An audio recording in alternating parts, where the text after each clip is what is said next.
সড়ক ও রেলপথ অবরোধকে কেন্দ্র করে রাজধানীর কিছু জায়গায় সেনাবাহিনী এবং আইনশৃঙ্খলা বাহিনীর সঙ্গে ব্যাটারি চালিত অটোরিকশা চালকদের সংঘর্ষ এবং ধাওয়া পাল্টা ধাওয়ার ঘটনা ঘটেছে। সকাল থেকে দুপুর পর্যন্ত বিভিন্ন সময়ে ঘটনা ঘটে। ঢাকা মহানগরীতে অটোরিকশা বন্ধে উচ্চ আদালতের নির্দেশনার প্রতিবাদে এই অবরোধ করেন চালকেরা। আনোয়ার হোসেনের রিপোর্ট। বেলা 12টার দিকে মহাখালীতে ব্যাটারি চালিত অটোরিকশা চালকদের করা সড়ক ও রেলপথ অবরোধের 2 ঘন্টা পার হতেই তাদের ধাওয়া দিয়ে সরিয়ে দেয় সেনাবাহিনী। জবাবে সেনা সদস্যদের উপর ইটপাটকেল নিক্ষেপ শুরু করে বিক্ষোভকারীরা, যা চলে প্রায় 25 মিনিট। এ সময় বেশ কয়েকজন আন্দোলনকারী আহত হন।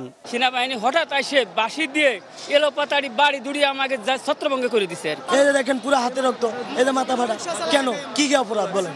ঢাকা মহানগরীতে অটোরিকশা বন্ধে উচ্চ আদালতের নির্দেশনার প্রতিবাদে মূলত অবরোধ করেন চালকেরা।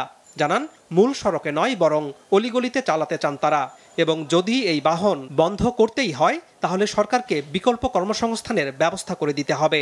যদি আজকে না চলতে যায়, কিস্তি কিভাবে দিব?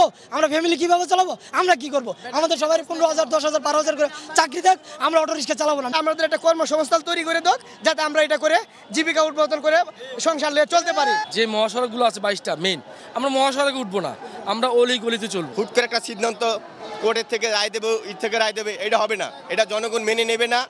দাবি দেওয়া সরকারের কাছে পৌঁছে দেওয়া হবে। সেনা সদস্যদের কাছ থেকে এমন আশ্বাস পেয়ে মহাখালীতে সকাল 10টা থেকে শুরু করা অবরোধ বিকাল 3টায় তুলে নেন চালকেরা। রবিবার পর্যন্ত চালাবার ভিতরে কেউ যদি ধরে, কেউ যদি ব্যাটারি খুলে বা কোনো প্রশাসন যদি ডিস্টার্ব করে, তাহলে রবিবারে আমাদের কর্মসূচি এখানে না, বিআরটিতে হবে।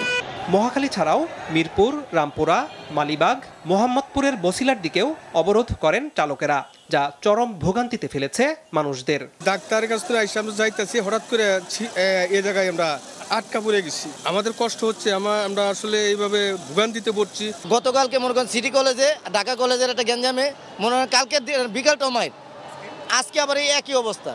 মানে আমরা এরকম একটা অবস্থাতে সাধারণ মানুষগুলো এরকম একটা বিপর্যয় অবস্থায় আছে। এসব এলাকার অটোরিকশা চালকদের দাবিও ঊর্ধ্বতন কর্তৃপক্ষের কাছে জানানো হবে এমন আশ্বাস দেন আইনশৃঙ্খলা বাহিনীর সদস্যরা। পরে সড়ক ছেড়ে দেন সবাই। তাদেরকে আশ্বস্ত করেছি যে তাদের দাবি দেওয়া আমি ঊর্ধ্বতন কর্তৃপক্ষের কাছে উপস্থাপন করব। সেই আশ্বাসের প্রেক্ষিতে তারা রাস্তা ছেড়ে চলে গিয়েছে এবং রাস্তা ক্লিয়ার করে দিয়েছে। প্যাডেল চালিত রিকশা চালকদের গড়া বৃহত্তর ঢাকা সিটি কর্পোরেশন রিকশা মালিক ঐক্যজোটের পক্ষ থেকে করা এক রিটের শুনানি শেষে গেল 19শে নভেম্বর 3 দিনের মধ্যে ব্যাটারি চালিত রিকশা ঢাকা মহানগরীতে বন্ধের নির্দেশ দেয় হাইকোর্ট। আনোয়ার হোসেন, মাছরাঙা সংবাদ, ঢাকা।